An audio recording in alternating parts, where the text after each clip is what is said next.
dancer na minamahal na Hapon. Anong pagkakaiba niya sa mga dancer ngayon na nakahanap ng mga Hapon nung Japayuki sila?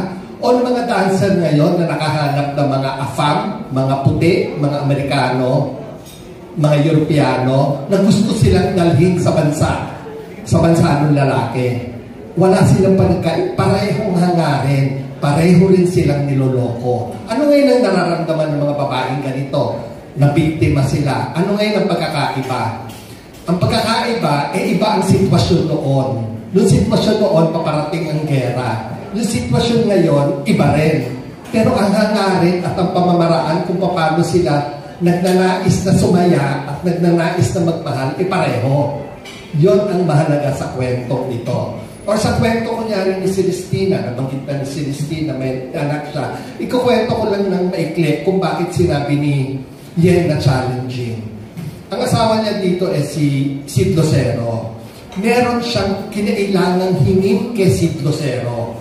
At ang hiningi ni Sid Lucero ay sumayaw siya sa harapan ng mga mayayaman niyang mga kaibigan at ng mga bisita niyang mga Hapon. At that time, sa kwento, nagsimula na ang gera. Asawa niya si Sid Lucero.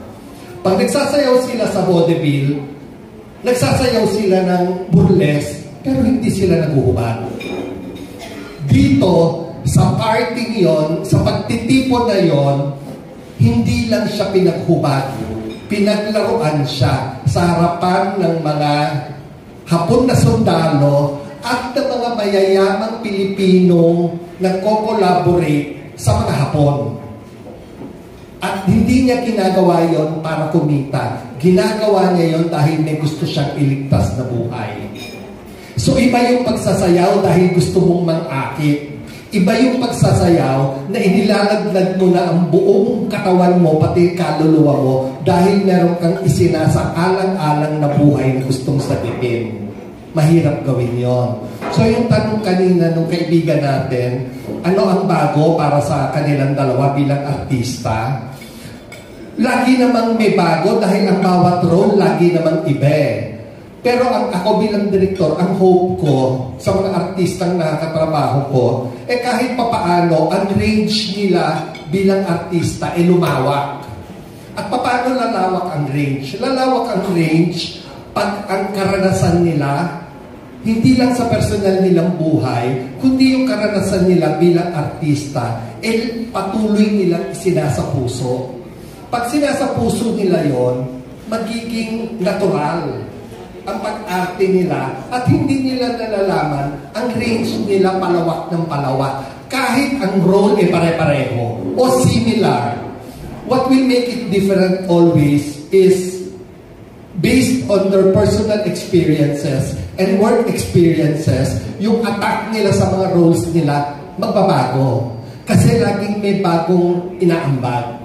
At yun ang proud ako kasi mahirap ang roles nila Mahirap ang roles nila nina Christine at nina Yen. Hindi lamang physically, hindi lamang emotionally, pero yung daring.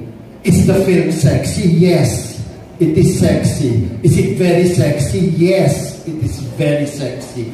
It is very daring. And that makes it more difficult. Because kailangan ako bilang storyteller, bilang filmmaker, ang pagiging daring ng eksena, laging mahalaga kung ito ay kinukuha sa tamang konteksto. At ito, lahat ng ginawa namin dito, I would like to believe, was taken always in its proper context. Kaya siya exciting. Kasi iisipin natin, sexy siya, sexy. Ano ba naman ang pagkakaiba ng pakikipagtalik noong 1940s tsaka ng 2024? May pagkakaiba ba? Ang init ba ng katawan ay nagbabago? Wala nung panahon ng mga romance hanggang ngayon?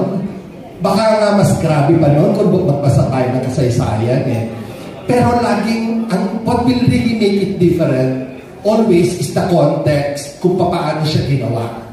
At palagay ko, yun ang iniingat-ingatan namin ni Ricky sa lahat ng pelikulang ginagawa namin.